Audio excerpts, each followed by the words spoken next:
right. Alrighty. Hello and welcome everyone to our fifth, I believe it is, episode of our heavily modified Spelljammer campaign, our Light as Rix's campaign. We are here with you today. Myself, of course, your wonderful DM, Mark, if I may toot my own horn a tad. The best. I also thank you. If with me as well, I have Josh playing. Hi guys, I'm playing General Szar, your lovable bug captain. Ooh. And we also have Alex playing. He's And muted. he's muted. Classic. He's playing muted. Always. Hey everyone, I'm Alex. I am playing your favorite plasmoid, Niko. Of course, I also have with me my own right-hand man in most walks of life, Dayton, playing. You know him. You'll love him. He's here to chew bubblegum and shoot gunshot. He is the Tin Man. And he's And all joining- out of bubblegum. And joining us for the second time ever is the wonderful and incredible Marina playing. Hi there, I'm Marina. I'll be playing your enchanting Jade Fox. And then lastly, but certainly not least, and with all of our shout-outs, we have Matt playing. Hey, how's it going? I'm Matt. I am playing Valen and Jade, the club's Astral elf. It's been a crazy week. I've been waiting to get to this stream here, guys. So much great news around the club. So many great projects coming up to share with everyone. I can't wait. Over the next few weeks, I'm going to share more and more information with all these partners we're putting together and this new project we're putting together. But outside of that, we hit 10,000 followers on Instagram, which is incredible. We did it in like 6 to 7 months from when I moved from TikTok over to Instagram. And we did it in 350 or so posts. So that's like 28 followers a post. And we maintain like a 1.6 million viewer a month interaction on Instagram. So we killed it, guys. All because of you guys here playing, making this content, inspiring us in the club, out the club, on the social media, everything. So congratulations. Thank you so much for being a part of this wild ride. It's been so fun and cool. We did it to 10K. So now we got to move on to the next platform and find out what the next the goalpost we got to hit. So congratulations and thank you to you guys all for sticking around and having fun with me. And I think we're all having a ton of fun, and we very much appreciate everyone who has tuned in, checked on us, left comments, and of course, have helped propel us to the point where we are today. Yes. And of course, it would be remiss if I said if I didn't give a little shout out to Matt himself, Ooh. who has been our social media manager, as it were, and he's been doing an incredible job. They like me. The guru, if you will. They really like Incredible. me. They really like me. All right. So, previously on Echo of the Astral Sea, we began our session with an individual shrouded in darkness being interrogated by one of the Red Masks, a group of young ruckus makers who care little for the current status quo and their oppressive prince.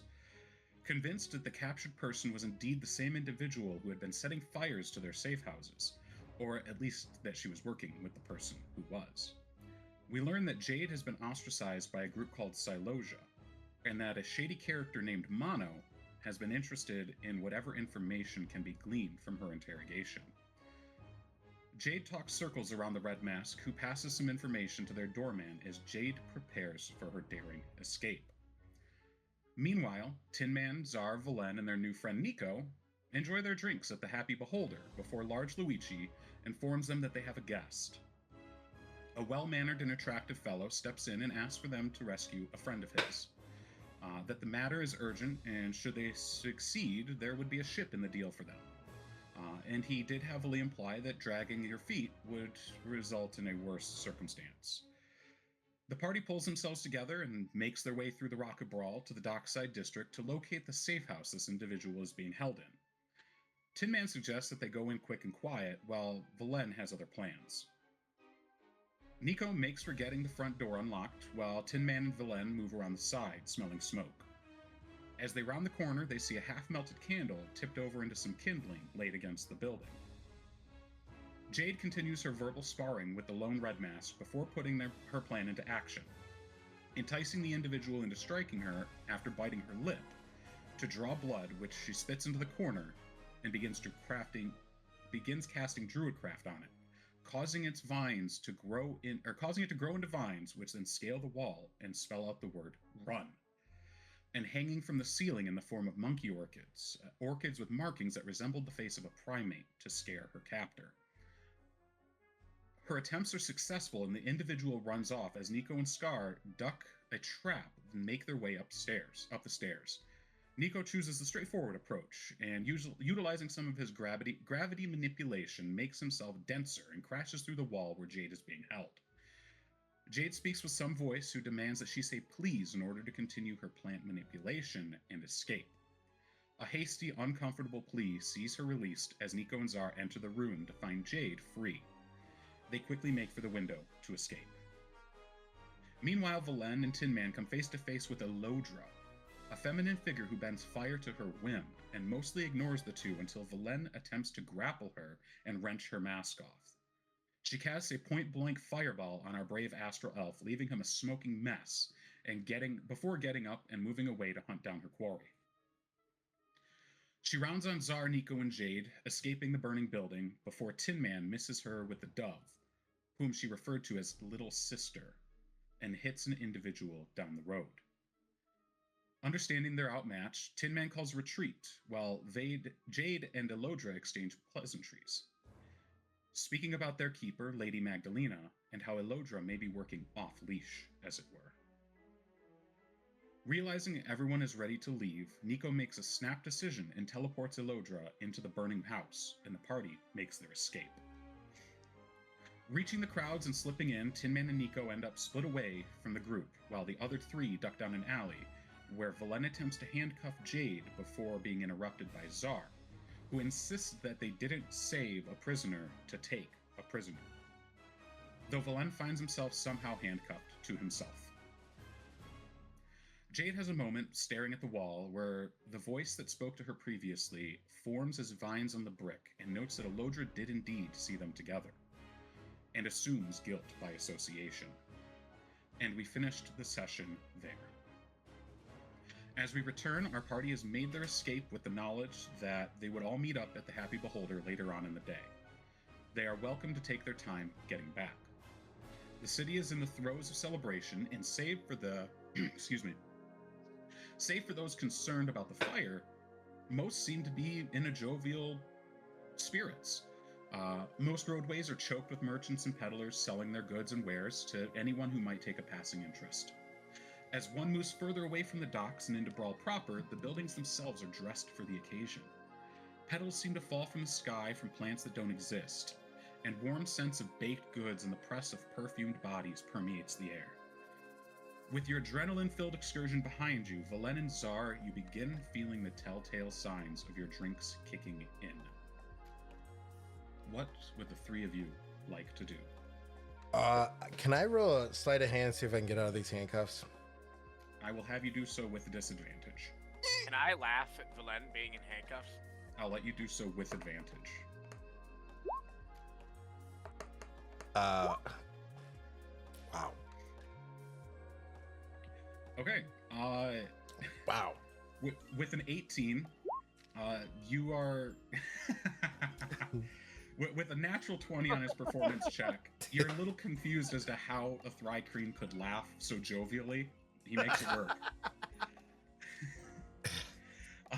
With an 18, however, Valen, on a sleight of hand to get out of your handcuffs, you do manage to sort of wrench your fingers around and sort of reach around and get it open with the key that you have. You free yourself, but you find it was a little invigorating to be able to slip your way out of that like that.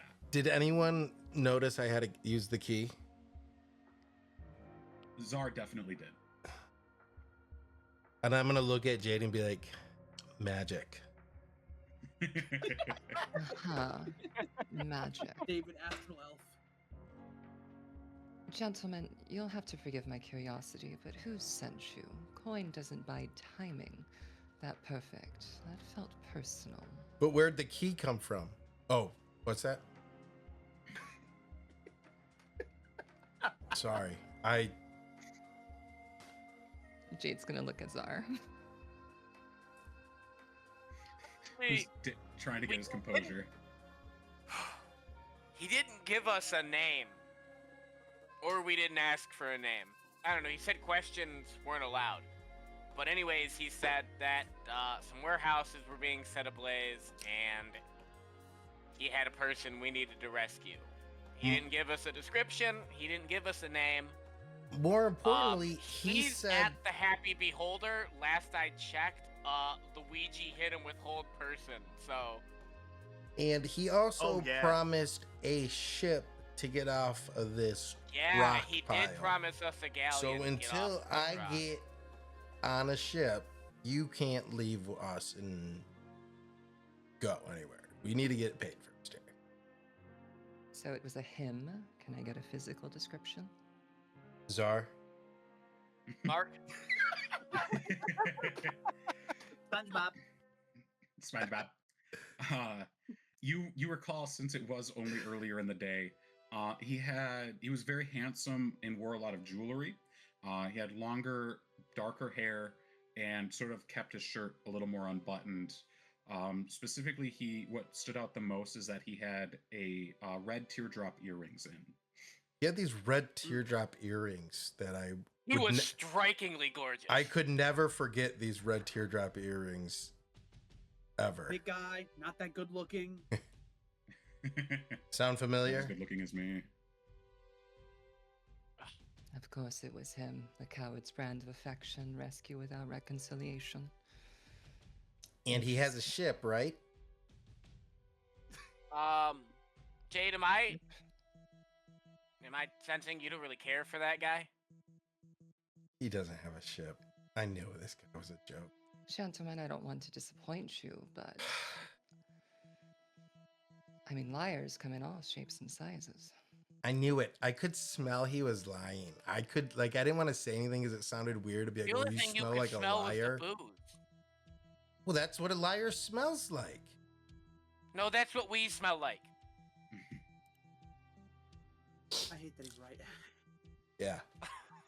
All right, we need to get back to this guy and find that ship that I'm starting to believe was a psyop now, and figure out how, I don't know, to get a ship? Can you get something out of this guy? Something. I don't know. Well, I'll Jade get quite a few recognized the things guy out of by it. the earrings, so we show up. Maybe Luigi still got him locked in whatever hold person actually is. Well, 10 turns the most. let's I meant the physical binding force. let's find our way back here then. At their aberration magic. So, before we go, just to be safe, Jade is gonna cast Pass Without a Trace, because she doesn't feel comfortable walking out in broad daylight, especially after what happened with her sister. Okay. That is an incredible spell to cast. Right. Just I to love give that everybody some extra, stealthy kind Josh is just double in costume now. 2 mustaches on. No, this one was the glasses with the bouncy eyes. The big honking nose. The So- shoot. I'll have each of you make a quick. Well, anybody who's leaving this alley stealthily, I will have you make a stealth check. You can still see that there's plenty of people outside of the alley, just people pressing and moving. If I'm not mistaken, that gives you a plus 10. Pass Yeah, that's without a gonna trace. give me a 32, Mark. 27. Oh gosh, you're never leaving us. As I feel all Good thing you're not warm and- wearing that green vest anymore. as we walk into the crowd, and I just feel like unseen. I feel, Just I the, feel so very Dun now. dun da da dun. The Unseen. Major Motoko when she just drops and goes invisible. Oh yes. He already pulled that move once before. Remember, jumping out the window there. Do we get your stealth roll? too? Did. I'm clicking the button. It's not going. So I'm like, Okay. Do you know what your bonus is? You can roll a d20 and roll 20 if you need to. Do you have it open in Chrome? Do the old I have fashioned it way. on Chrome. All right, breaking out the dice. Hmm. I rolled a 2 plus 6, so H. Oh boy. So an 18 because you have pass without a trace. Dankeschön. So each of you manages to slip out of the alley, mostly unseen, finding your moment to sort of blend in to the press of bodies as people come and go, moving past the alleyway. Where are you heading anywhere specific, or are you just sort of going with the flow of the people for the moment? Well, I think we're kind of going with the flow for the moment, as long as it's taking us sort of towards the tavern. Yeah. Okay. The happy, Alright. happy beholder. Yes. So the flow seems to be heading towards the center, the mid district. The Happy Beholder's not far from there. So Perfect. yeah, you will likely be heading that way. You do notice, however, that with the press of bodies, the movement of the crowd, and just the general energy of everything going on, you've well and truly lost Tinman and Niko. Hey, Gone but so- not forgotten. Hey guys, I don't see them anywhere. Valen, they haven't been with us since you I was- handcuffed yourself. Yeah, I was hoping we'd gonna catch them out in the crowd though. I mean, Gee. I'm sure they'll meet us back at the tavern. Yeah, you're right. And we gotta find out about the ship ASAP. Was that explicitly communicated though? Yes, it was mentioned. Okay. I All right, mean, back to the Happy even if it Beholder. wasn't, that's what we were hired from. So that's where we were hired to return. And Yeah, but explicitity is necessary when Nico's involved. Ah, yes. yeah, and we'll kind of just Szar may have forgotten that fact. make our way through the crowd then, even though it's packed. But I'm gonna keep looking back and making sure Jade is with us and that she doesn't leave us, because I have doubts that we're gonna get paid at all from this thing. Jade Alright. follows behind, a couple steps behind them, but she's, not excited to be there. And I'm gonna keep trying to Couple slow down steps, my couple pace of to feet. walk behind her a little bit. And Couple of meters. as she starts to stay behind me, and we play this cat and mouse game of trying not to be noticed to be the one behind. No, after you. No, after you. No, after you. Jade just sees. Oh, I gotta tie my shoe. Oh, I just Szar gotta tie. didn't get the memo of that game. My boot came untied again. Oh, but okay. Szar, as you continue to push through the crowd, you make your way forward. You sort of notice, you kind of get a sense of where Valen and Jade are, but you are definitely in the front as they sort of play this little game of positioning.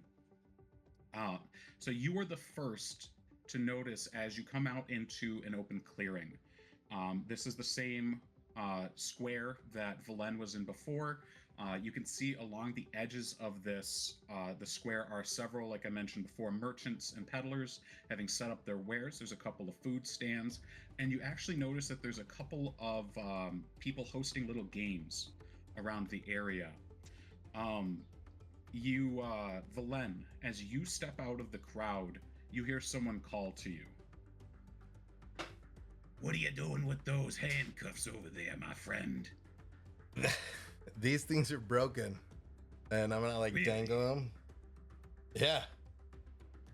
So as you speak to this individual, you see that they're wearing a heavy dark cloak with the cowl pulled up over their head. You can see the sort of the bottom of their face. It's they got a thin beard that's pulled into a little curly Q at the very bottom, and they got a green skin with a pair of tusks coming up. You could tell this seems to be some sort of half orc, and they're wearing very heavily rogue gear. He's wearing his leathers, but it's all in black. Just looking at him, you can tell that his gear looks a little too nice for anybody that might have actually used this for its function. But he's standing in front of a chest and a door, and he's sort of twirling a wand between his fingers. Well, maybe I could get it back working for you. It'd be great. And Fantastic. Let's see him. I'm gonna like toss it to him in the air, but kind of keep my distance because like I don't really trust this dude. All right. So how far away are you? Maybe like I'm not in a close enough distance that he could like pull a quick one on me, run my pockets, you know, make me look like a fool in front of everyone, you know. Hey, look over there. Then I get a pie to the whatever, you know. You know, I got some distance. I've been to Renaissance Fair for all Festival. I just scenarios. assume, you know. As you go to reach out and toss it over to him, he sort of slips inside your guard, steps forward, and grabs them out of the air, and then puts one on your wrist and another one on his. Oh, They look like they work fine to me.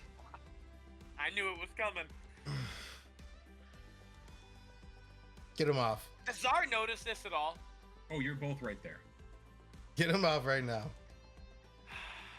Well, that's the fun part.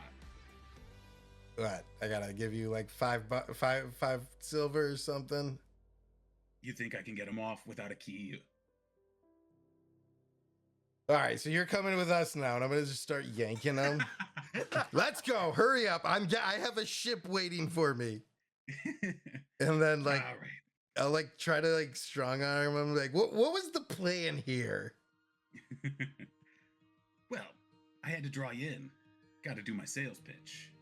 Okay, well, what's the pitch? A bet. As we still are like probably like pulling each He's pulling other back. like an just a aggressive bet. handshake. Oh, really? What is it? Well, for 2 silver, I'll take it off without a key. That I have seems an like idea. a bit much. Matt, does Valen have any sort of identification from when he was in the Xerxes Navy? That might not be the best thing to bring up. I mean, this guy might be trying to swindle you. He's And I definitely figured if I swindling me. sleight a hand check you and lift your ID and give it to you like you dropped it, And when you look at my ID, you're gonna see it like doesn't have my name and anything, and it's like, oh, Really? okay, it's one of those. and it's like kind of like it's still government issued, but all the information's been erased on it. Well, since this doesn't seem to be going anywhere, Get it off. he slips his hand through. Like you can see his wrist sort of goes gummy, and he slips his hand through, and now you're just handcuffed to nothing. I'll tell you what, for being a good sport, I'll lower it to 1 silver. But I'm willing to bet you, with this wand, I can lock that door and open it without any issue. And you see he points to a freestanding door behind him as if it's sort of just set up to exist. I feel like I'm gonna check the door and I'm gonna get handcuffed to the door here. This could be like You don't 3 have to touch silver. the door. Well, how do I know it's locked? That's a good point. And I'm gonna, Tell you what, I'll so he shake the takes a handle. step I'm gonna back, like he push and pushes the shift door. the handle, shake it, see if it's locked. He, Am I- he sort of rushes to tap the door with his wand before you get there, and then as you try it, it is locked. Well played. Okay, so what's the gambit here? Well, I'm gonna open the door without touching it. Okay. Know where this is going. Okay. And as I Would you hear like to bet Jade's that I voice, I'm can? gonna be like, yes, Jade's still here. Jade is here judging. I'm willing to Judging bet. all Szar that is I thinking can. to himself, Valen, don't fall for this. No, this seems like a sure bet. The door's locked. No, the bet is he can open it without touching it. All right, I'll take that Mm. bet. Okay. And then I'm gonna go stand behind the door so it can't open. Try to like outsmart it with the he handcuffs watches still on. you. He watches you and he's like, you know what? You do whatever you think you need to. And you watch Szar and Jade. I'd like you each to make a perception check.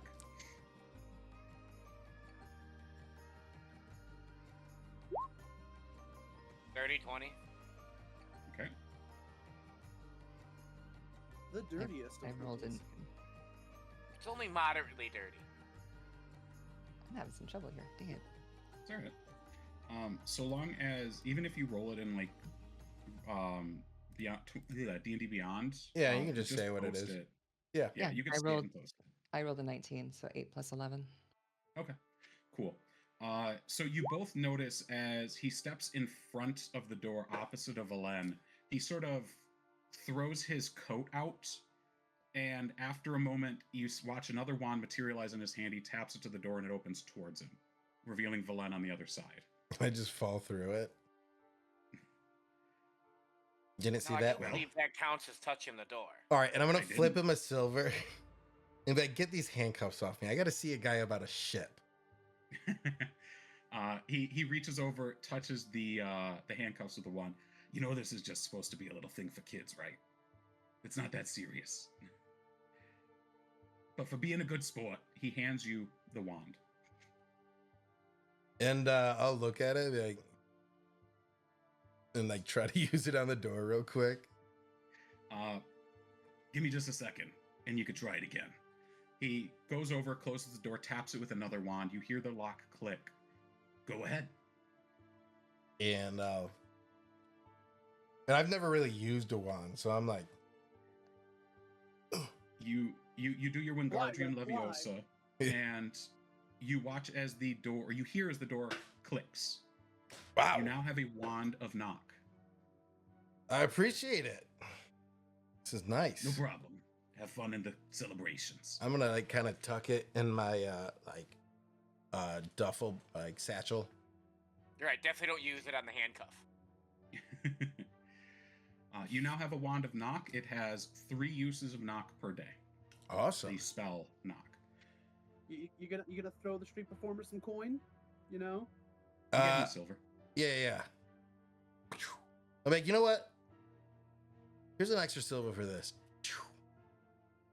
And I'll flip Many him thanks. another one. And I'm gonna look around and make sure Jay didn't leave again. I'm like, let's go see about that person about the ship. And I'm holding the wand in her face, oh, sorry. And then I'll put it back away. I'll be honest with you, Valen. I thought that guy was gonna swindle you. I'm not sure he didn't. And I'll Well, there was no ambush. Can't trust anybody in the city. This poor guy's just trying to be a street magician for a couple coins and put on a show for the kids, and just the biggest pack of tools strolls along. and then we'll continue through the crowd and along our way. You continue moving through the square. Like I said, it's a little more open, and there's food vendors, other games, and stuff like that around. You can head off towards the Happy Beholder, which is a little more eastward of where you are. Niko and Valen, you find yourselves similarly pressed. Tinman. Tinman. Sorry, you're both gunslingers. Niko and Tinman, you find yourselves in a similar situation that you are within the crowds of people. This makes you a little less comfortable than it might Niko, Tinman, but as long as you can keep an eye on his unique colors, you don't find it difficult to keep up with Niko. Oh, so just I'm still wearing my full plate. I am literally walking through the crowd wearing his armor. Even easier. Yeah, so it's extremely easy to keep an eye on him. In fact, many people turn their eyes on him. Just two, There's one sort of a giant little- robot and a tiny robot.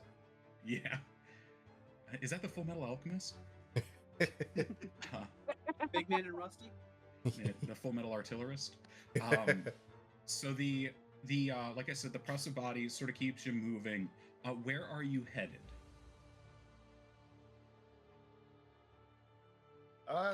Tinman, kind of missing everybody. Where we go back to Little Luigi's? Is it large Luigi? Yeah. I do believe if we were to find ourselves separated, that'd be the thing to do. Although, looking out over the crowd, it may take us some time to find our way around. Shall we Start working our way back then? We shall. I think we can. Mark, about are we close to my shop, or would that be in a completely different section? So the Happy Beholder is sort of on the center east side of Brawl. You can see Okay. on the map there. Your shop is just south of that, so right around here. Okay. And where are we now? You are over here. Okay. So yeah, let's head back and hey, Tin Man, my furry buddy sent me a message saying you got something that I should take a look at. Tin Man stops for a moment, remembering half the reason why he may have been drinking earlier was avoiding this conversation. Right. As a matter of fact, I actually had someplace I wanted to stop too. This might be the best thing while the others are off doing their own thing. I do believe they've got the lady with them. They'll get back to Luigi's and... Yeah, Niko. Here's your plans. Walk and talk with me. We're heading over to the east side, all right? Now, I would know of where he's trying to go, correct? If he says where he's trying to go.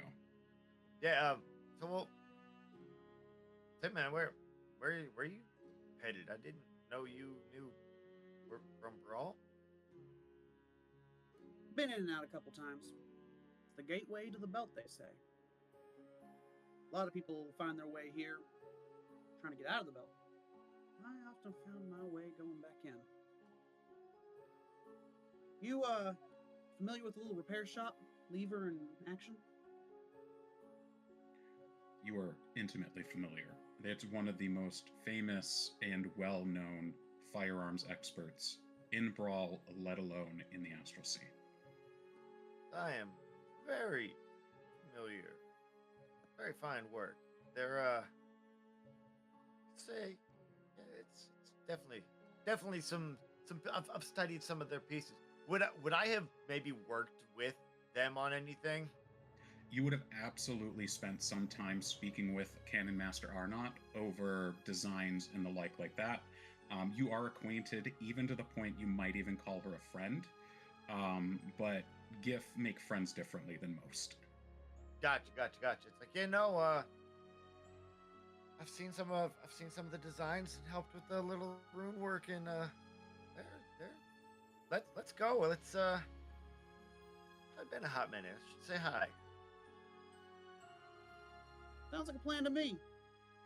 We'll start a gig moving, kind of get some space under our feet first. Make sure that we are good and distant from the docks. Yeah, no, I used to find my way over at the Lever in Action all the time. Repair work, kind of tap my Stargrazer, but well, I guess you could say back in the day I'm a bit of a weapon myself. Needless to say, repairs on both ends. But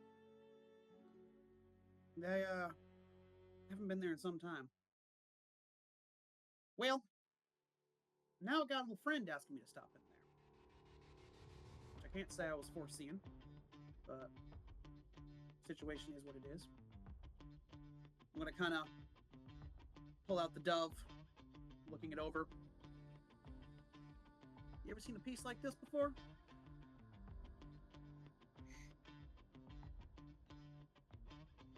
Have I ever seen a piece like that before? Once.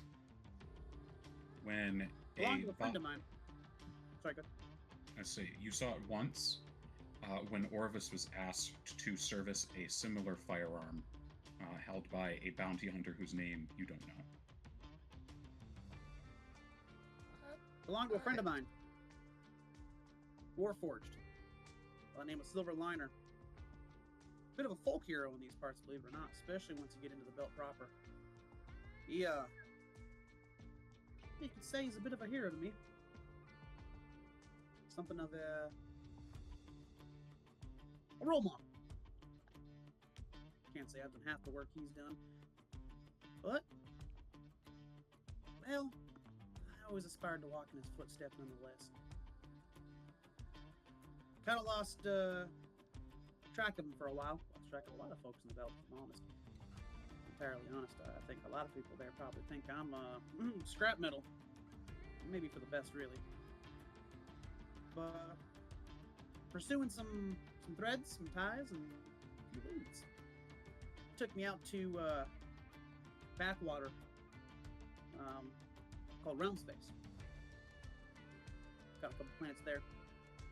Little place called Torrio. Surprisingly old. It's got some old stuff there. I'm surprised. Not much there otherwise, but there was an academy getting put together. They apparently detected me on re-entry, which was not a pretty re-entry. Helped get me back up to health. I probably would still be laying in pieces on the shore somewhere right about now if it hadn't been for them. But wouldn't you know it? The local quartermaster and service droid, Mr. Blip. Good folk, good folk. Well, apparently he was a whole friend, even a bit of a traveling compadre with Silver Liner. Sure enough, in the middle of nowhere, I ran into him, this tiny little academy, and he had the dove with him. Academy got attacked. Huge ordeal, half blown up, half sticking out of the water at these points. They brought us in. They said, hey, we're going to need your help here. We're trying to set something up in the belt, and we're getting some resistance. And to be entirely honest, there's a whole mess of static going on. And, well, frankly, it lines up nicely with the leads I was following to begin with. I said, well, this works out mighty fine for me. But then, in the kerfuffle of it all, he goes and hands me the dove. And he says, well, I think this is destiny. And I say, well, you're crazy. I don't believe in destiny. But sure enough, the dove seems to take a liking to me. I know, I apologize. I'm not usually one to dominate the conversation so much. It's just a lot's been happening the past few cycles that I've been out. I admit it's a lot to unpack, and I admit you remind me a bit of old Orvis there, so I can't help but spill my guts. But the craziest thing happened. Niko 100% as you're going through this is just like enraptured by like you just hearing your story like Big robot. And you Story have a moment of time. nostalgia as you suddenly remember where you remember Tin Man from, Niko. His dulcet tones, his drawl, just his general voice. You remember hearing this voice telling you tales as you sat as nothing more than the size of a football on Orvis's desk, while Tin Man sat on the workbench having his joints serviced and getting taken care of and repaired. While Orvis did his work, you two sat and chatted. Now, the crazy thing is, they send us out on this little side mission. They're like, all right, we're going to send you out. Well, before we get you out of realm space, we're going to send you to the very edge of it, a beholder homeworld. Thank my lucky stars we did not run into a single one of them. I was not looking forward to that. Large Luigi's side. Good company so far, anyways. But that whole thing went to a mess. But along the way, wouldn't you know it, the dove decides to introduce herself. And not with the normal crack you'd expect of a good old firearm. No. She does, and she goes, and she takes herself a full-on manifestation as a pretty old lady with a nice dress and some lacy frilly things. And she says, that there spear that your friend Skarok's got, well, I don't much like that. And I'm going to eat it. And, well, I'll be honest, there was a tight moment there where me and the group were still sort of feeling each other out, where I feel like I just about got spaced for my trouble. Not that it would be the first time, or the last, really. But it wouldn't have been pleasant. And it's a crying shame for all the effort that I put in to hold on to this gun. So now, I got myself a pretty little lady friend following me around, sitting comfortably in a gun that terrifies me to no end. Whenever this thing fires, it aims to kill. And apparently, first gun I ever fired where I ain't got a say on who it kills. And I know at least one of them bullets has got a friend's name on it. Lever in action. That's what she told me. She said, go to the lever in action. Now, don't get me wrong. Ms. Arnott there, Cannon Master, she's fantastic. I've worked with her before. But I've never known her to dabble in the arcane. So I'm a little confused just what the dove's pointing us towards. But Orvis. Old Orvis there, he always dabbled in the arcane. He always bridged the gap between the mechanical and the magical. And I trust him to know something about this. But we don't have him with us anymore now, do we?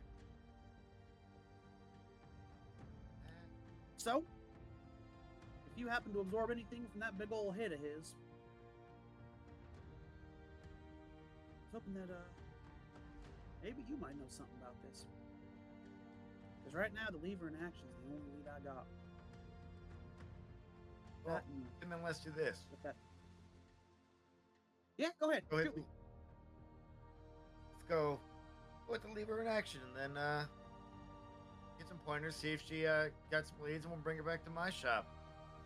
Maybe send a runner, tell him to have the guys from Large Luigi's, or come back and meet us in my shop. You sounding all professional. Got you a shop and picking up where old Orvis left off. All right, Niko, you full of surprises, ain't you? As we're moving through the crowd, the olfactor senses picking up what I can. That said, along the way, this is actually quite the nice little thing they got going on here. What do I see around me as we move through the crowd?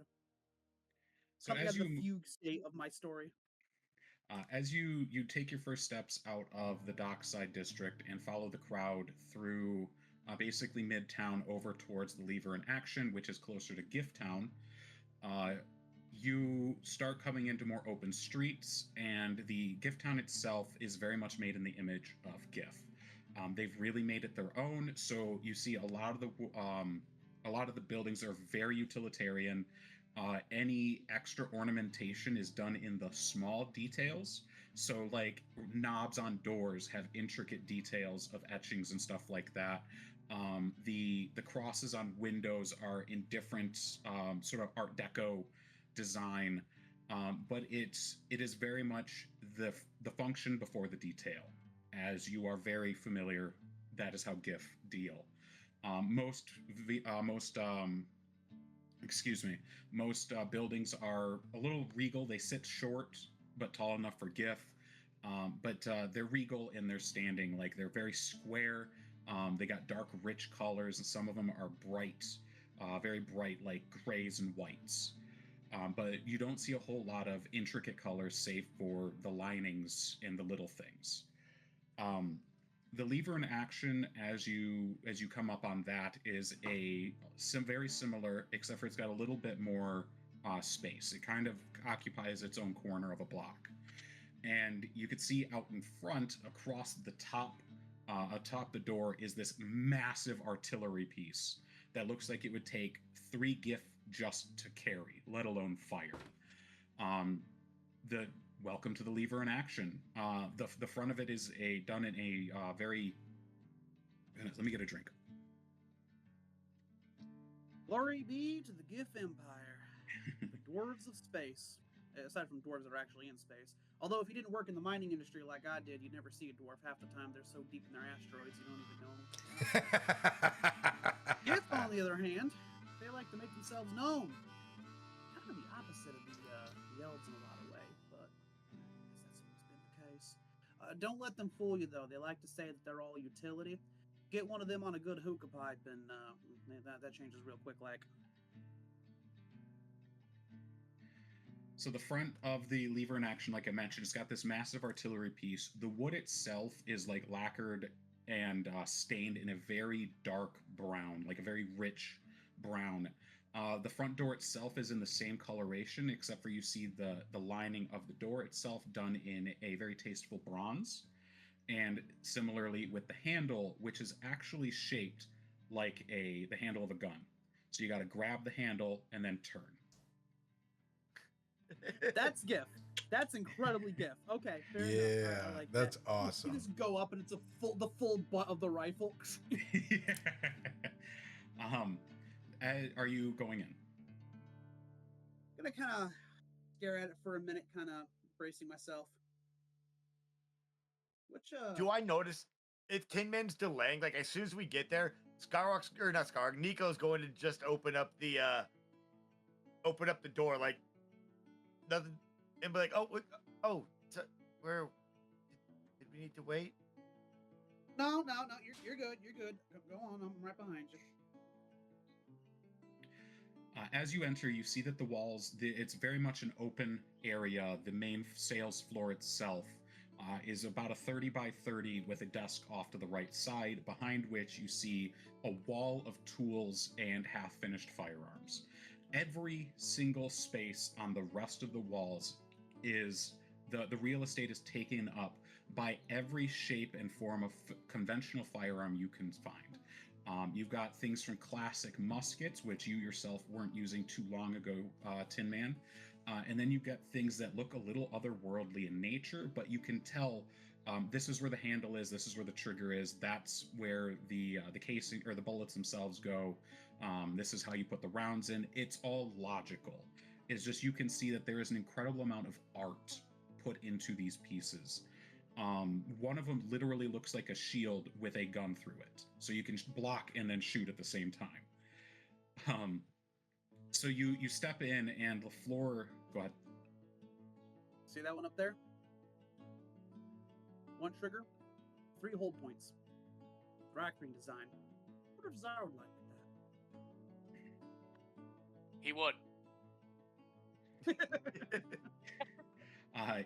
As you step in, or not as you step in, you also get the scent of gun oils and machined steel. You can smell the work that's happening towards the back, just past the desk. You can see a doorway that goes into a back room, and you can hear the sounds of gentle tapping of metal on metal. Nobody is at the desk right now. So you just sort of, you look around for the moment. What would you like to do? I'm gonna look around. I'm gonna see what all kind of different crazy models we got up here. Sure. So is there anything specific you're looking for, or are you just looking to look? Just kind of looking to look at the moment. Okay. You see a couple of particularly intricate designs. You see that there seems to be a similar to the artillery outside, it's more like a 6-foot long rotating barrel minigun sort of deal, except for you can see the way it's set up on the wall, it's snapped in half with a hinge. So it sort of sets on the wall, clipped in half, and you can see how someone might be able to carry that around, pull it out, and then fold it together to make it a functional weapon, Monster Hunter style. Dang. You can see on one of the walls off to the other side to your left is a similar, literally almost identical artillery piece to the one outside that just dominates its own wall. This one is a little less intricate than the one out there, but the barrel itself is like 5 feet long, with a massive muzzle brake at the end to disperse the energy coming out of that barrel. You can tell that the size of shells that this thing takes are probably half your own size. You know, if you could pick that thing up, I bet we could get some good mileage out of that. Just saying. Knocking on Niko's armor. Are you reaching for it? No. The Cannon Master is particular. Bit of a gun fetishist as she is. Oh, I know. And Niko will look at some of the new designs. And are there any like drawings or anything on the counter? You can see that there seems to be a few contracts that have been signed or put together recently for commissions. Some of which come with little blueprints and are sort of sketched out ideas of what the person wants.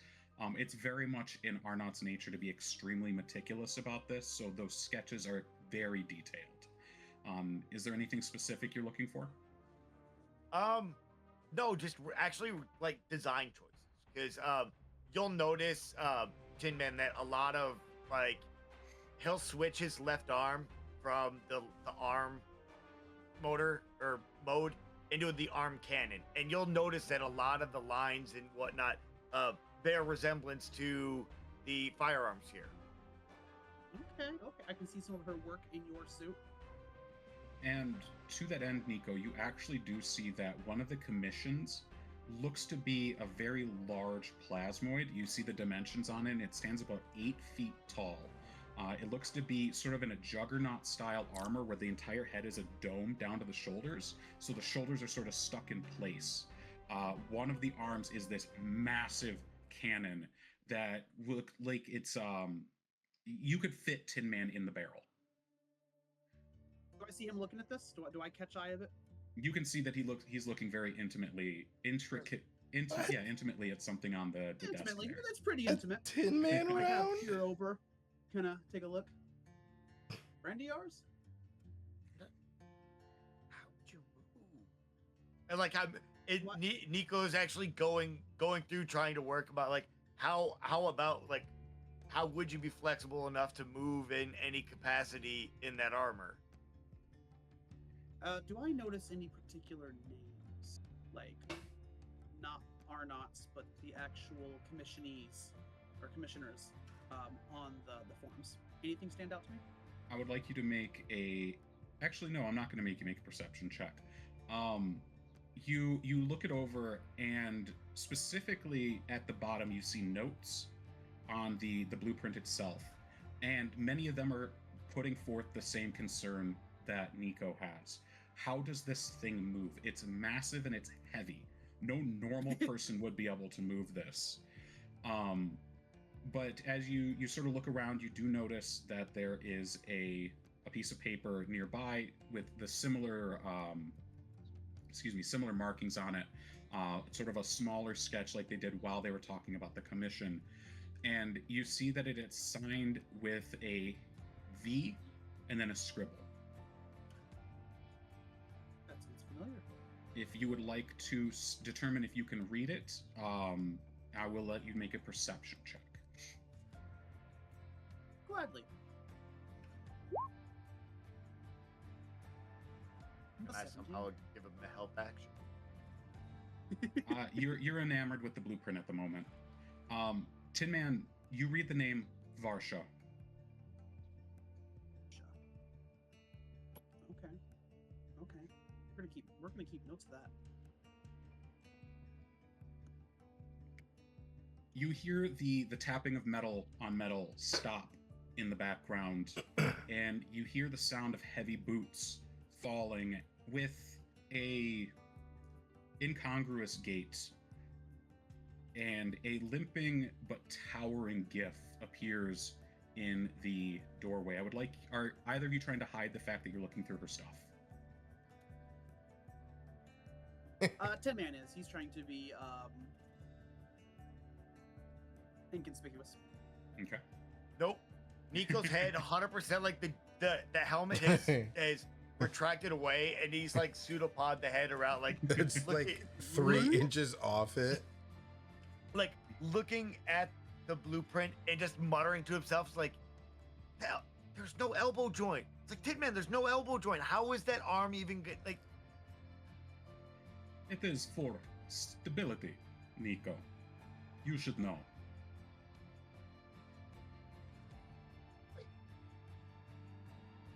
it doesn't look cool. You can't move it. Aesthetic was never my intention. You know that.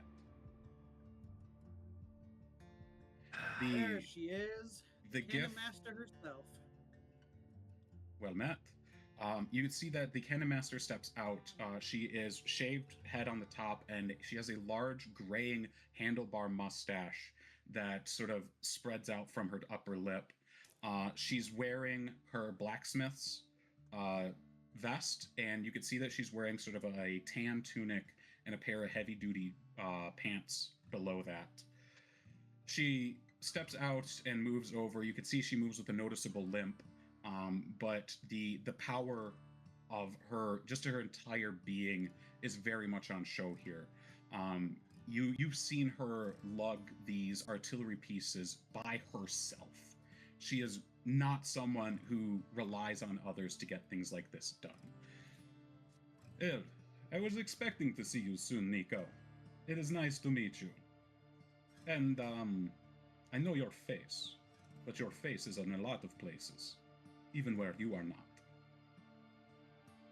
Yeah, see that right. No. Oh, it's me. him. Yeah. You can just go by Tinman for now. Tinman it is. Uninspired, but your make is solid. What can I help you with? And I think that's where we'll take our break. Oh, we'll see you guys in 5. I'm excited. Awesome, guys. What an awesome episode. Thanks so much for tuning in. We're going to be back here real shortly with more great action. Before we go on a break, real quick, I just want to give another shout out to Eldritch Foundry for all the great minis they're able to make there. Not only them, but we have a lot of more great partners to bring online here, just like Eldritch Foundry in the next few weeks. One of them is going to be Mythical Meats, and I can't wait to share some of their great products. But we're going to be partnering with them as well as Eldritch Foundry here soon. Until then, go check Eldritch Foundry out. Go tell them that I sent you. Tell them Valen sent you. Use DDC Live for 15% off. Make a bunch of minis. Let them know you saw the stream. Let them know. You're going to be a huge partner moving forward. And we got so much to share. I can't wait. We got a new studio. I've been making content for the new studio left and right. And all these great partners are making it possible. So go check them out so we can keep this content coming more often at a more regular schedule. So thanks for tuning in. We got the rest of the episode coming up here. And I can't wait. So I'll see you guys in a few. Alrighty. All Welcome right. back. Welcome back, everyone. Dane, don't forget to unmute in Discord, my guy. So we had just finished off where Tinman and Niko met the Cannon Master Arnott. She stepped out and asked you what you would like to do or what you were here for, how she could help. Arnie, I shouldn't say I, but, well, a friend of mine here, Tinman, would like you to look at his gun. Actually, I kind of want to look at it too. Can we look at it together? Because I've only ever seen one other one like this. Seeing things is usually the only thing that does not make a room crowded. So yes, we may analyze it together. She holds out a large hand. You can see several scars and the gunpowder scarring on her hands, if I may. Can I kind of pull it out? You can try, but I haven't much had success yet. Try and handle the weapon. You watch as her eyes go large, seeing this. She takes it, and the dove settles into her hands. The last time I saw you, you were with a different carrier. Silver liner. Yes, he was in here often. A friend, perhaps. The distance between visits has been long recently. So you are uncertain he did not tell you about the functions of this weapon, of this... I've been figuring them out as I went, but unfortunately he wasn't the one that delivered it to me. It was a friend of his, another auto gnome, Mr. Blip. He felt the weapon was good in my hands, but unfortunately it didn't come with any instruction booklet. Yes, she is old. She is very old, despite her young appearance. The silver liner got her herself from another bounty hunter. It seems that it is her fate to change hands. Have you heard of Calistelia? Have I heard of Calistelia?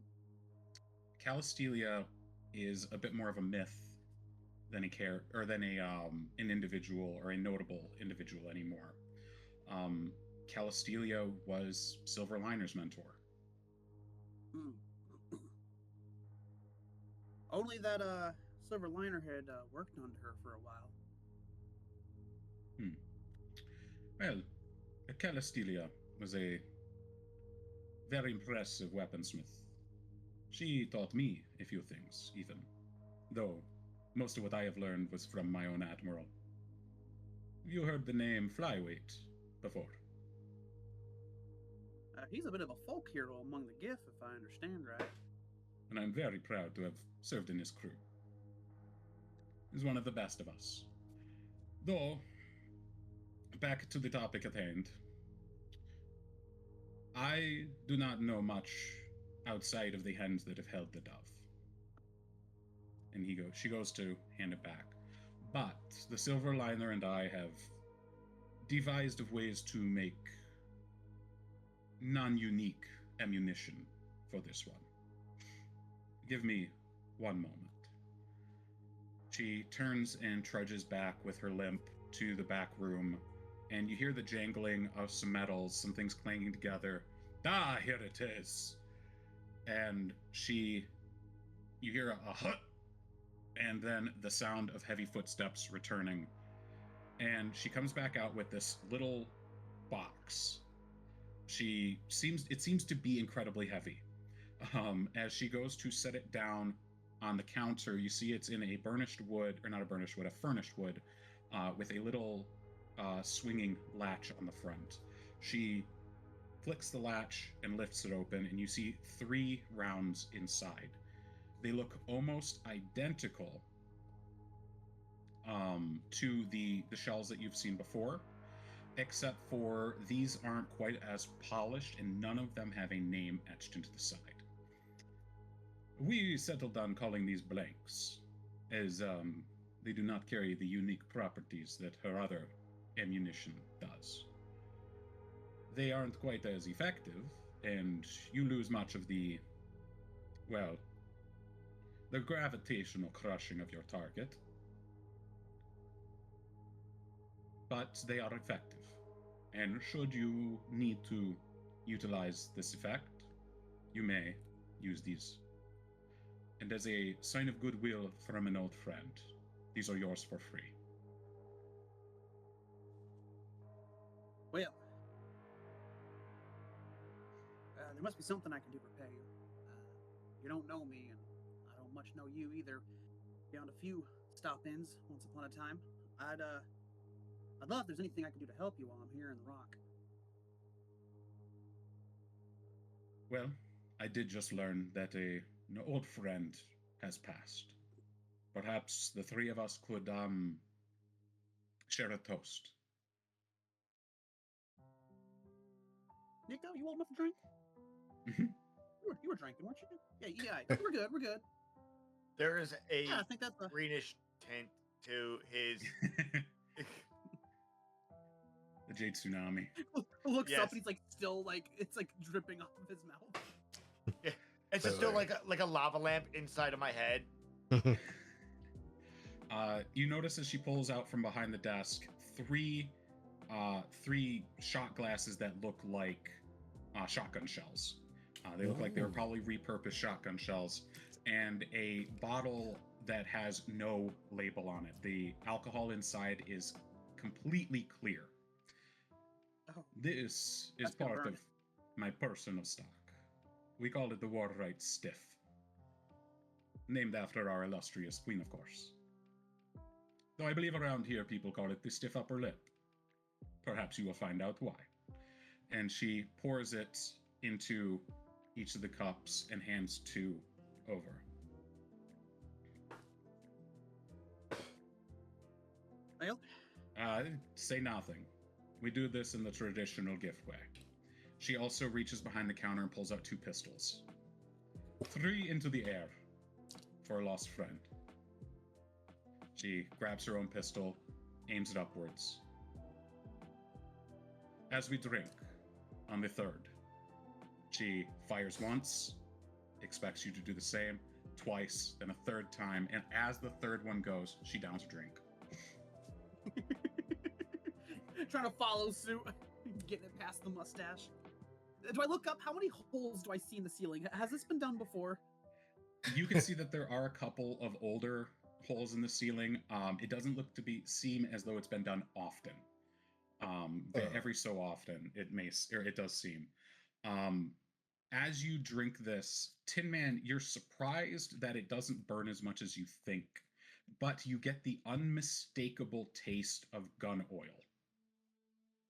Niko, as you take a drink, it stings.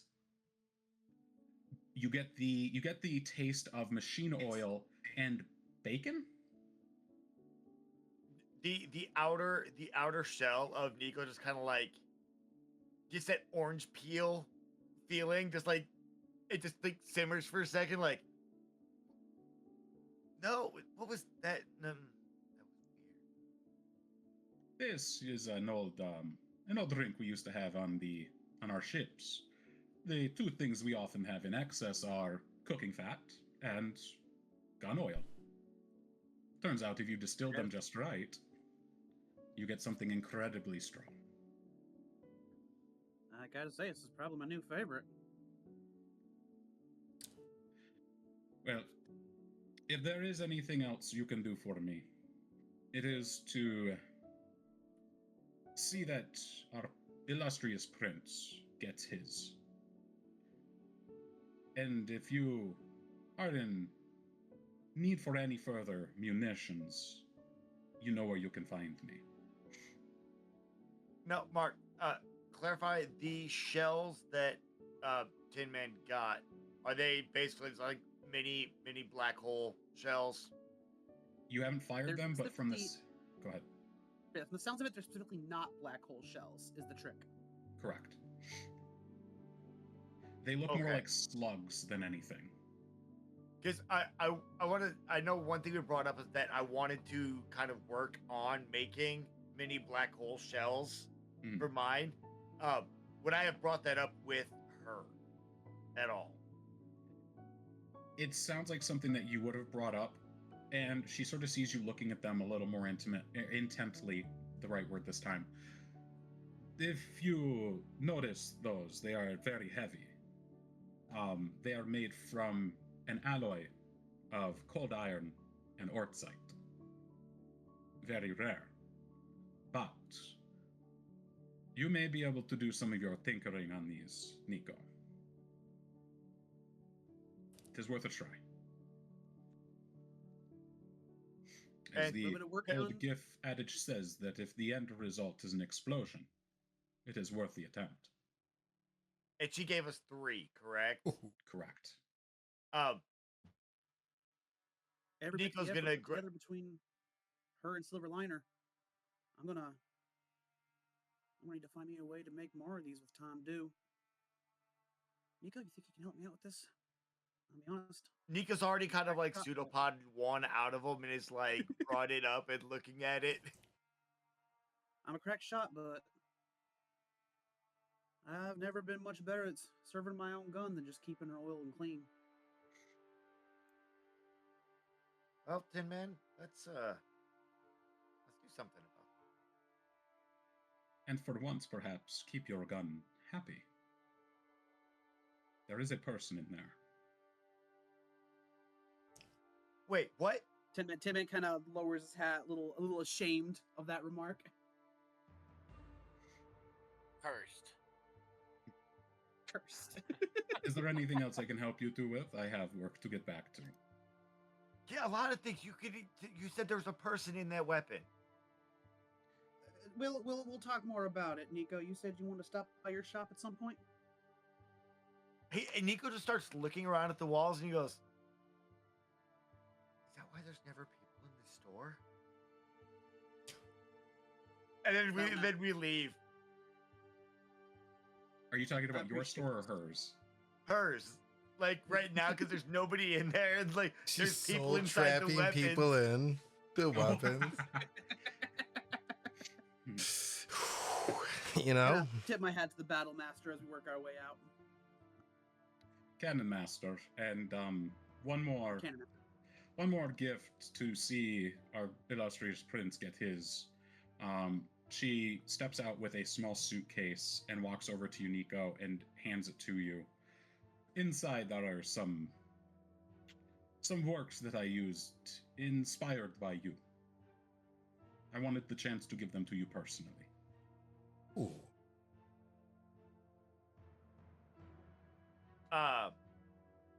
Niko kind of perks up and goes, "Oh, thanks," and kind of in that happy, jovial, like again, still wearing full plate armor, bounds down the street and just says, "Yeah, let's." Oh yeah, Tinman shop, my shop. Come on, this way. All right. So we're going to head back over to Jade, Valen, and Szar. The three of you are heading towards the Happy Beholder, correct? Yeah. Hopefully not getting swindled again.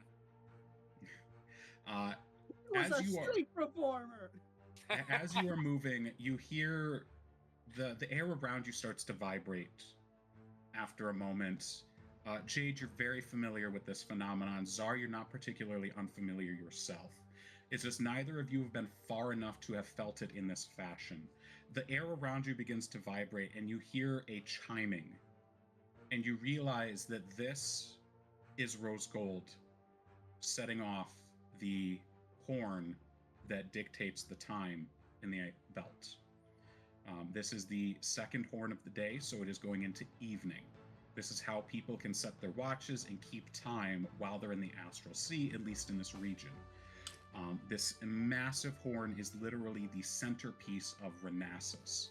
And Rose Gold, a warforged that you're familiar with, though distantly, has been tasked as its caretaker and very, very meticulously keeps time to sound this every 8 hours.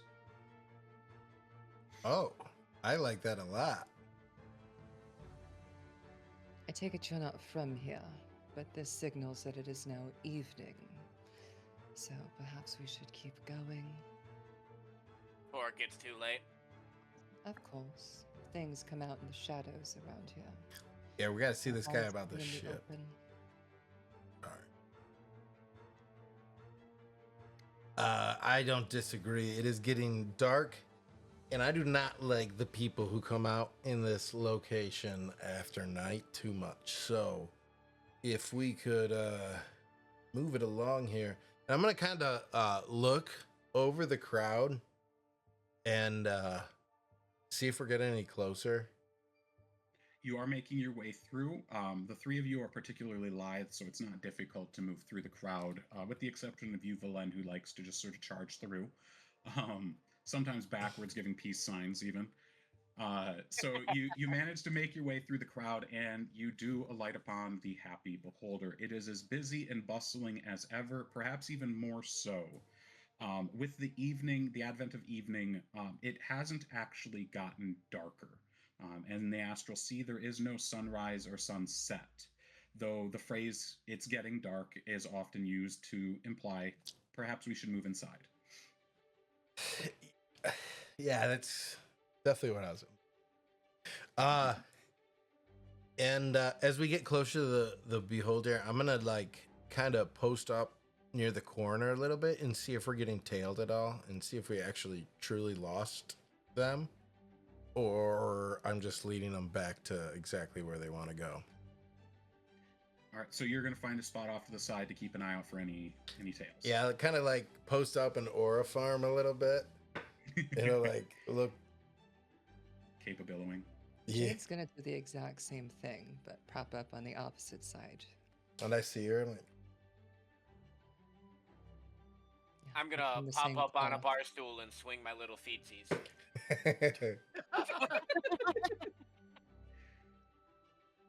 Behind the bar, actually, in the center, it's sort of a little island in the center with the bar stools all around it. You've managed to find an open spot while Valen and Jade find their spots to sort of scout out to make sure everything's still on the up and up. make sure you're not being followed. You see a flump, which is a sort of a jellyfish-like creature that has these two little beady eyes and a big smile across the crest of his head. Well, hello there! Welcome to the Happy Beholder! My name is Jigglebean. How can I help you today? Hi, Jigglebean. I just Is, stop a moment and make sure that our players know what a flump looks like. Yes. I need you guys to understand what this thing is. Oh, yeah. Before we go any further. Yeah. What is a flump? That General. is a flump. Oh my. Hi, is Tony in today? Tony? Tony. I don't know no Tony. Luigi. Oh, Sorry, I'm getting my beholders mixed up. yes, I believe he's in the back We rooms know right more than now. one. Yeah, the fact that we know more than one beholder. I think Luigi was If you could technically- let him know he's being asked for at the counter.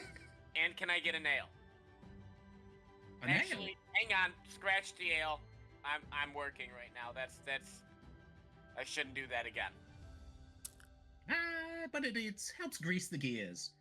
But yes, I will try to see if Luigi's available. I believe he's in the back rooms. Please and thank you. Jade and Valen, I'd like you both to make a perception check at advantage. All right. Let's see how this aura farming goes. Not great. Not great. Product quality. I'm aura farming so hard right now. Like so hard right now, aura farming. Yeah, let's go, man. Oh, Oh my lord. I rolled a That little plus high. 11 is impressive. right? There's blue stealing it over here. Yeah. Everyone's just, oh my gosh, he's so cool. And then Jay's With an- just over there twice as cool. With a natural 20, Valen, you do manage to make yourself a sort of settle in a little bit, and with your eyes darting around, you don't notice that some people start to notice you. Oh yeah. A couple people even point over there, and like one table, you see they look to be like younger folk, and there's like a halfling and a half-orc in there, and like one of the humans looks over and they're like,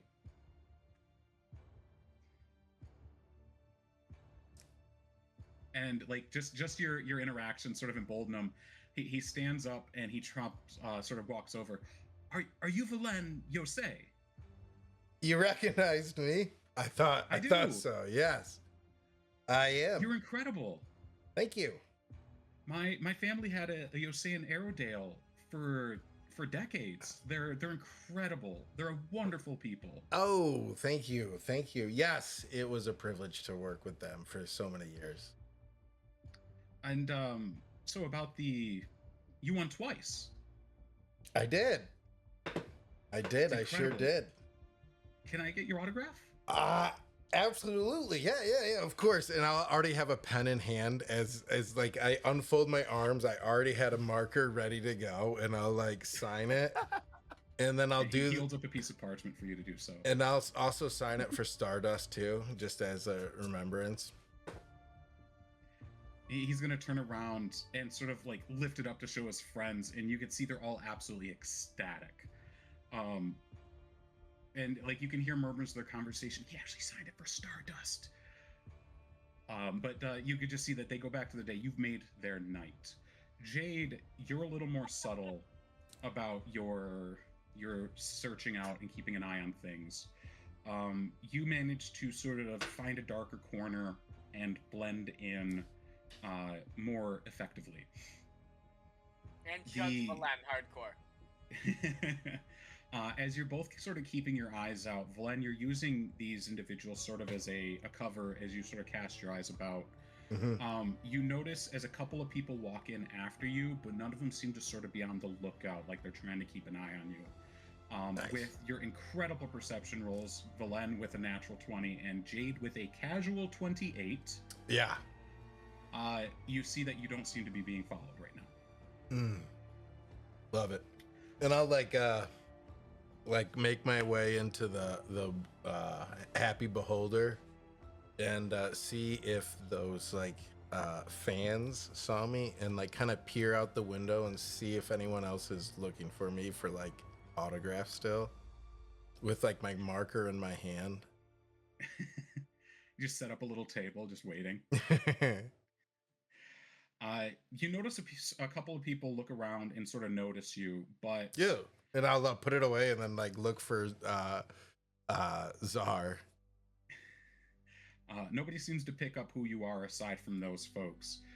You see Szar sitting at the bar, and after a moment, Szar, you notice as Jigglebean sort of comes back out from the back room and following Ms. Large Luigi. Yeah, hey, you're back. Welcome. We're back, Luigi. We're back. You Is said our client friend- still here? He already left, but he left your stuff in the back there. Oh. Well, I Does don't Jade hear like that? that he's gone, Yes. but can you take me back to the room? You do hear that, Jade. He's not being quiet. Okay. Yeah, I can take you back there. Just follow me. he just All right. left? Guy owes me a ship, Luigi. Well, I think you're gonna like what you find. Oh. Whoa, Valen. He owes us the ship. Well, of Okay. course. I meant Let's set that straight. us. But he leads you to the back of Jade. Are you following? Jade is following. Are you the one that they were looking for? Who wants to know? Just Large Luigi. That's me. I'm just curious. he's cool. Jade, he's cool. Yes, Luigi. Look, he's cool. And I'm gonna like give him like No. He's gonna sort of wave off Valen and Szar with one of his tendrils. No. She's a lady of discretion. I respect it. cool. Now follow me.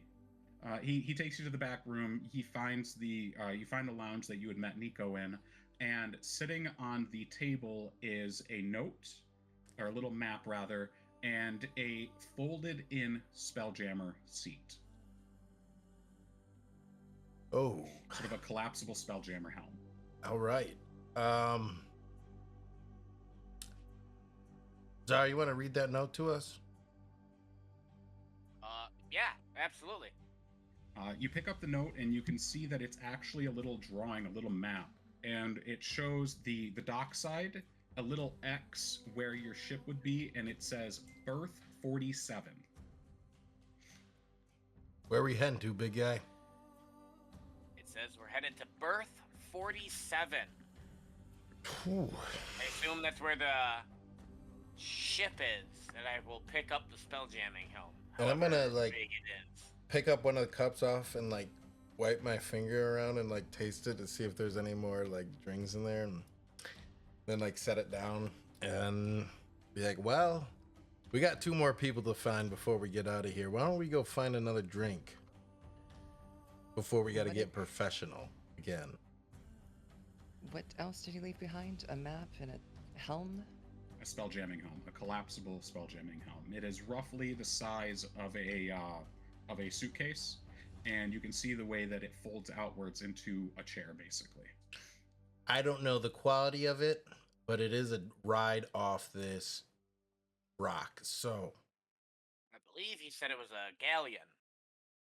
In my Was- years on ships, that is the equivalent of a minivan. This chair, does it have any specific sigils on it? Anything that differentiates from a regular galleon? What makes it so special? So the chair itself, aside from the fact that not many Spelljamming helms are collapsible, it seems to be more of a newer thing coming out. You do see that it has the sigils of whoever put this together on the bottom, which allows it to sort of float above the ground and project its influence out into the ship itself. The sigils themselves are particularly intricate. I'd like you to make a quick perception check for me, please. Are you looking for anything in particular? I want to know if there is a house logo on it that I recognize. Okay. oh my gosh. Good God. Yeah. Oh yeah, you're a druid. That checks. With a casual 30, the runes and such seem actually very rudimentary. You do recognize a familiar script insofar as you know the hand of the man who put this together. Unpracticed in this particular art as he is, you get the feeling that this was handmade by Yaroslav. Thank you. So it was him. And do I see her looking say at this something? over? You got something to add there? If this is real, it could be bait. And if it's bait, I want to use it. And I want to get eyes on that arbor. Quiet ones.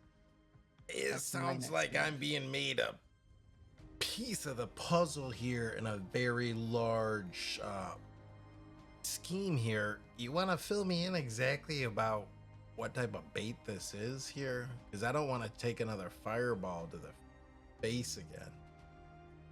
What didn't Yeah, your taste? eyebrow hasn't quite grown back yet. I was gonna say it didn't taste No. terrible, He would. but I wouldn't want to eat another one here. Gentlemen, I'd hate to say it, but you both, if not your whole crew, have more or less stumbled onto a quiet war in this city. That's not the first quiet war I found myself in the middle of. Honestly, I was expecting worse. So that's not the worst thing to be involved in. Well, you I feel gentlemen like look like you've Szar- handled quite a few things in your past. So, I would hope that you can keep up. But I would be incredibly wary about what is going on here. I don't like it. It's too open, it's too brash. It smells like a trap, and I don't like it. Do you think this spell jamming helm is a trap? Quite so. So you're saying we shouldn't go claim this ship? Openly. I'm not saying that. Actually, This she's is thinking definitely- we be the bait in her trap here. That's what she's asking for us to do here. And I don't know. We You gotta. need somebody to innocently charge into this ship, open arms, pretending to be completely excited to Before- pilot a ship before we again. make any I de- think I can do that. Before we I'm make any saying. decisions, we need to wait for Tinman here to get here and Niko. Oh, Is that his name? absolutely. Was it You were saying Nako or you were saying, Niko? Jade? I'm saying this is going to be a bit of a blockade rush. So if you join and jump in there quickly, it's not going to be a quiet exit. I imagine there's going to be other eyes, other people, other interlopers involved in this that would have issue with you leaving with this nice fancy ship.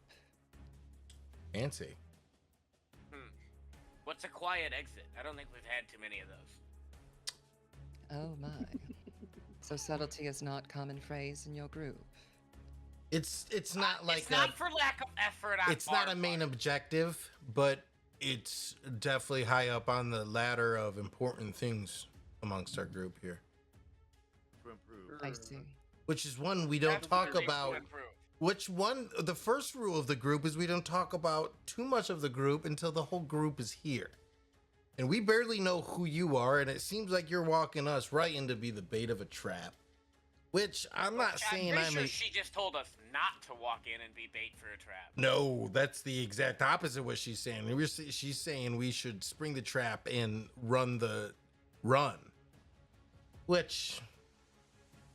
I was saying spring the trap and run. She told me that was a bad idea. No, your idea of getting it done was the poor idea, but it's still I think what she's saying, right? What are you saying here? We're a very productive group. Oh, at this I point, feel like, it's bait. Hold on. But even though it may be bait, it might be worth getting it and running with it. Oh yeah, we're on the same page. Yeah. So I can trip a trap. Big I guy, can get trip that traps ship. too. I'm down for this. They'll never catch us once we get out of this jungle rock. Well, there are a couple things we need to do on this junk rock before we make an all too hasty exit. Quite so. I have several errands that I need to run. I was caught between a dead drop. Thank you again for saving me, but I have several objectives. We should really wait to talk about all this till everyone gets back. I hate talking business without everyone. I hate to cut you off. I mean, Then it's buy not me a drink. necessarily business, it's just platitudes. You heard the lady. Get her a drink. Exactly. Drinks. Oh, we can drink now? That's what I was saying. We have a little time to when I don't have to be professional again. Drinks. I'll take whiskey and keep it coming. I want another. You ever heard of a Jade Tsunami? I want another one of those Jade Tsunamis too. I'm thinking of getting another Jade Tsunami. Considering what it's done to both of you, I think I'll just stick with my whiskey. Your loss. So, Niko in the background is like, oh yeah, we probably should have told him to come here. And he's like, I'll write a letter. I'm going to write a letter to Szar. Hey, come into my shop. And just like, Astral posted to Szar. Okay. As you go, you lift it up, you think of Szar, and you send it to him. After a moment, you feel sort of like an invisible hand in your coin pouch, and it very obviously lifts up a single silver, says "for the service," and then floats away. Thank you, invisible postage man.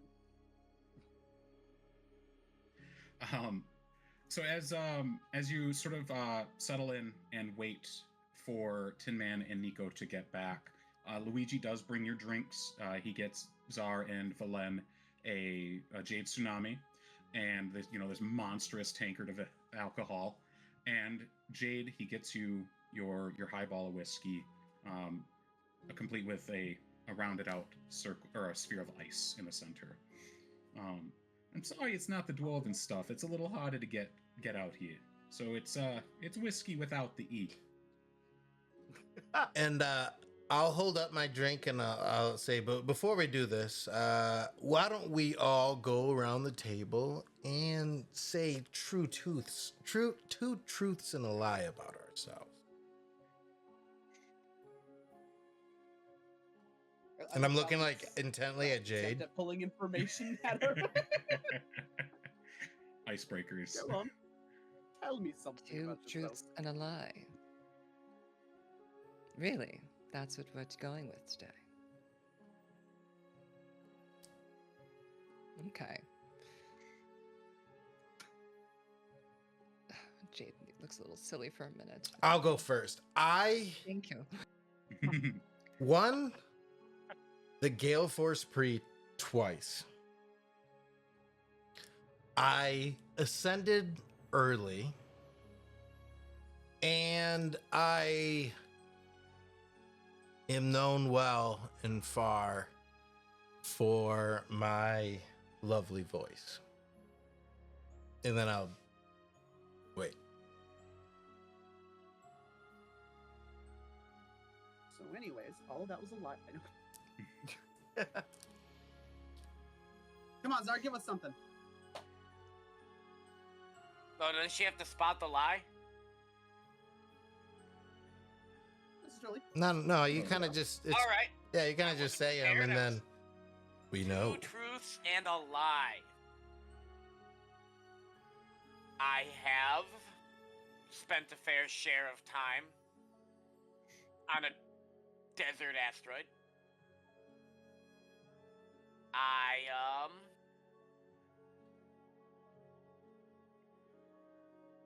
One of my eyes is prosthetic, and I used to have a very, very nice boat. Ship. You know what? I'm actually not certain about that. And then I like turn my gaze right at Jade. Exactly one of my eyes. Well, Jade. Of the thousands of compound eyes. I actually think that one might be true. All right, I'll bite. I once poisoned an entire dinner party just to kill one man. Effective. Check. 2, I still sleep with a dagger beneath my pillow. Effective. Check. And 3, I've never failed a mission. Ooh. Ooh, I which could've- one of those As is things a lie? Oh, As things stand, oh. we technically never failed a mission. And then I'll do my shot, Man, I forgot. and I'll throw it back, and you guys, I assume, do yours. Yes. And well, that is quite the lie you told there, Jade. It's tough to spot it, but I read it like a book. Guessing the wrong We one. almost getting Zap Brannigan energy. I'm getting Zap Brannigan energy. Would you like to make an insight check, Valen? Yeah. Jade, In the if game of you chess, are... never let your opponent see all your pieces. I don't know. Jade, if you'd like, if you're trying to be sort of surreptitious about it, you can make what was it? A persuasion check. Oh. No, yours is perception.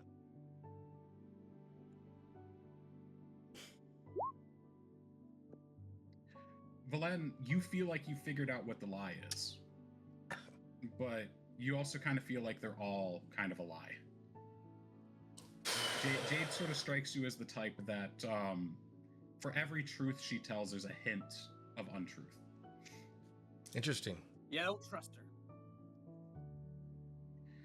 I'm so confused about which one's a truth or a lie. I'm just trying to play it off like straight poker face, but as soon as I turn around, I'm just like, whoa, that's a tough one to crack. Niko and Szar. You... No. All right. Valen... Or not Niko, Szar. Yeah, sorry. Niko Tinman. Wow, I cannot people today. I see what you meant. I'm like, okay, we'll just go back to the other three. So yes, People are not in the same room. Niko and Tinman, you step out of the Turns lever. Yes, Nevo. You step out of the lever and action into Gift Town. You're headed for Niko's shop, correct? Yes, yes. Yep. Okay. I just see you throw a note. Well, I figured if after this we weren't gonna make it back to Large Luigi's. Let's just go to my shop. They'll meet us there, and I guess we're getting a ship. Oh, assuming things don't go south. I trust Luigi to handle things there. Aberration aside, I get the feeling that place is probably more secure than it looks on the outside. But I figure there didn't rub me right, whoever he was. I get the feeling, most likely, if he is still there, he's probably not going to complete the transaction as is. Probably going to have him do one of them, meet me at this location type of deals. So, more than likely, if we do meet up with them, there's probably a next step to this. But I trust that it ain't broken into some kind of a drunken bar brawl yet. Probably. So yeah, they'll probably be able to meet us. So where's your shop at here, boy? And yeah, well, I'll lead him through, and it's going to be well off the main thoroughfare. It's like as you walk down, you see it's like there's that like prime real estate on the front. He's like, oh, it's turn here, and you turn, and you think you're about to go into a shop, and it's like this hot like alleyway. You just kind of snake your way back, and find yourself outside of this small shack-like building with a purple and gold sign. And you walk inside, and surprisingly, you see a refrigerator, like an ice cream stand. And there's a wall. And it just says, like, it looks like, it says, like, really, really, like, poorly maintained glass. It just says gelato on it. And you look in and there's no lot. It's a refrigerator, but there are just bits and pieces of machinery and other like orders half filled, like projects built, and be like, oh, I could use that later. But all legit. Like it's all stuff that you might see, like people come in for repairs if they needed something, and then you open up the back and you walk in, and it looks like a magic chop shop. Emphasis on the chop shop. You're actually a little astounded. Together yourself? Go ahead, Tim. No, Karen. I was just gonna say, do you put this place together yourself, or is this one of Orvis's old hidey holes? No, this is kind of my own, but you do look in the back and you'll notice like the desk work area. There's a drafting table that folds down, and it looks very reminiscent of like a rustic kind of cottage feel. And on there are designs and based around the black hole in his chest. You've been busy, haven't you? Tin Man, seeing these designs, something strikes you. The black hole in his chest is, you don't really see anything inside of it, as it is sort of a negative space. You can only really see the accretion disk around it, which is, of course, of that vibrant gold that sort of permeates Niko's body like veins. Though the device itself has a single sphere in the center and 3 rotating rings around the edge. This looks identical to the same device they were talking about at the academy that you could not say the name of. Furthermore, what's got, or sort of laying across a corner of the paper, or the blueprint itself, is a very ornate dagger. It looks extremely functional, but you can tell that it was probably like the leather of the handle was replaced with nicer leather. The hand guard is functional, it is utilitarian, but it is of a immaculate make. Niko, you know this, of course, as the dagger that Bladeart left you.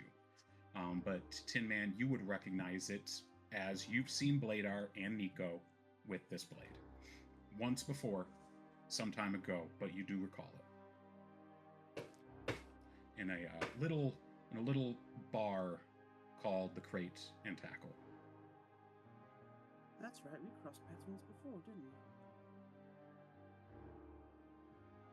we? And I'm just kind of leaning forward and I was like, wait, that was you? Don't breathe too much into it. Just one of a million service droids. I did make an interesting friend that day. Well, I gotta say, color me impressed. I'm gonna point at the one device whose name I cannot say. That one in particular. What can you tell me about that?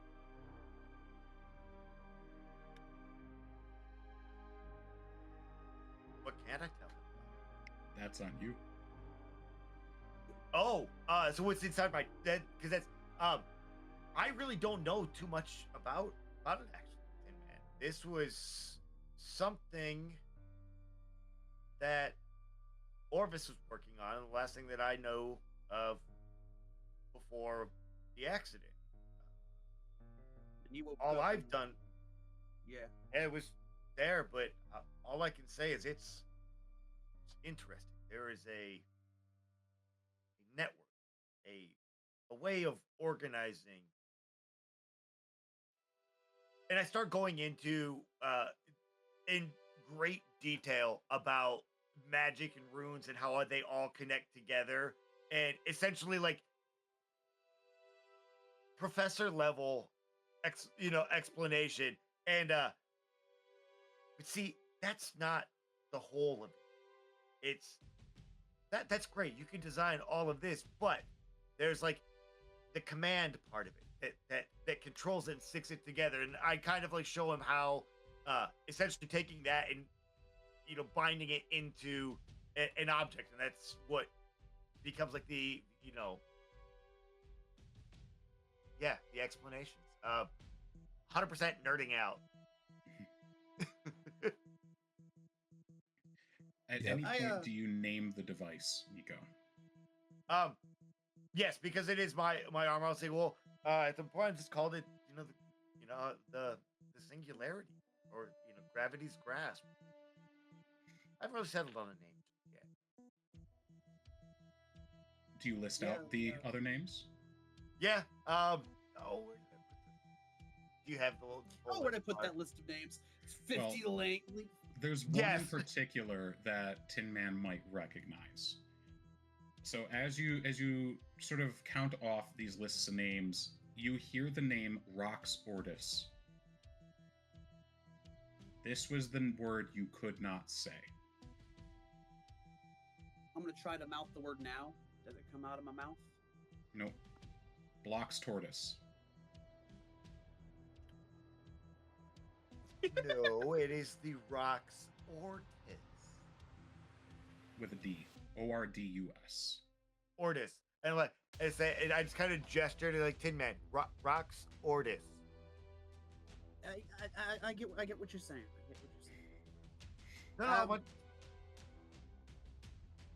and I'm gonna like it's grab my tool and start looking at the top of Tin Man's head, like. All right. Back up. As he does this, my hat actually kind of slides forward, and you get a good look of the Fapple Brand Industries maker mark on the back of his head, and you can see kind of where it's almost been kind of scratched out to an extent, but it's still very much there. Like, he can't get rid of it completely. So he kind of chases you off. Now. I'll admit I don't know much about all that. You definitely love what you do. You definitely know a thing or two about it. You remind me of Orbis. You remind me of my old man, if I'm honest. Take it as a compliment. It's about the only one you'll get when he's involved. But what I do know, I spent a lot of time along with the Zerai. Gith, not Gith. They get mad at you for confusing them. Not the Raiders, but lesser known folk. They're thinkers, philosophers, medimitators, and a lot of them did mining work where I provided my gun.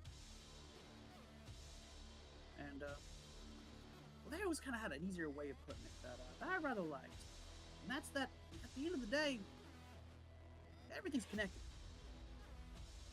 I never really much saw it as fate or destiny or any of that. I don't believe that things can pull you this way or that.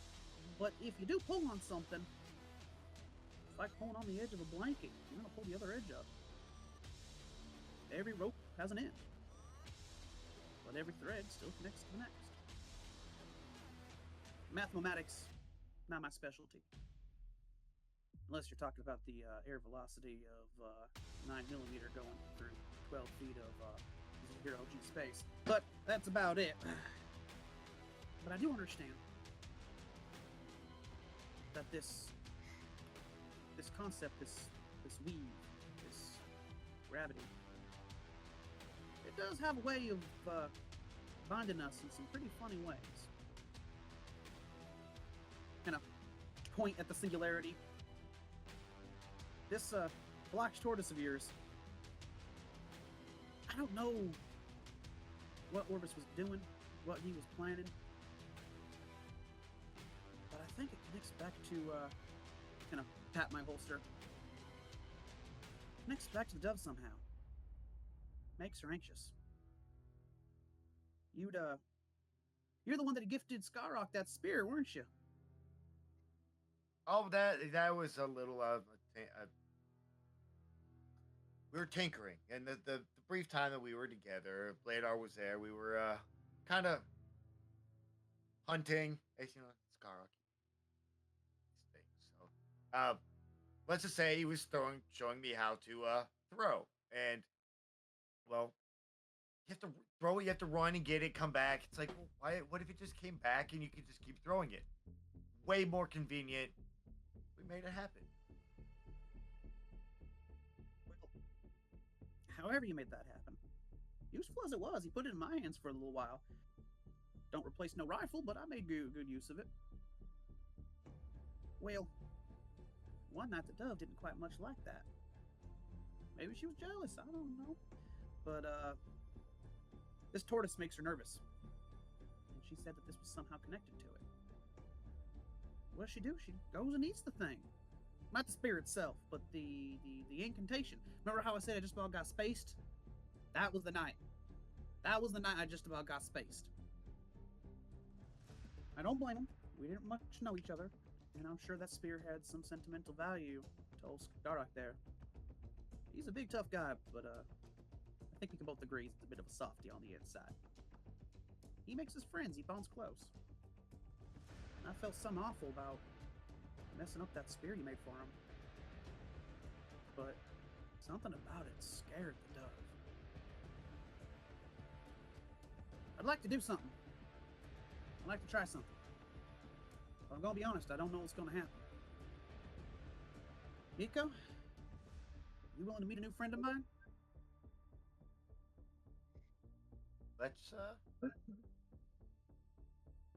Let's do it. And Mark, I did send you a message back that I had ritual cast identify on the dove.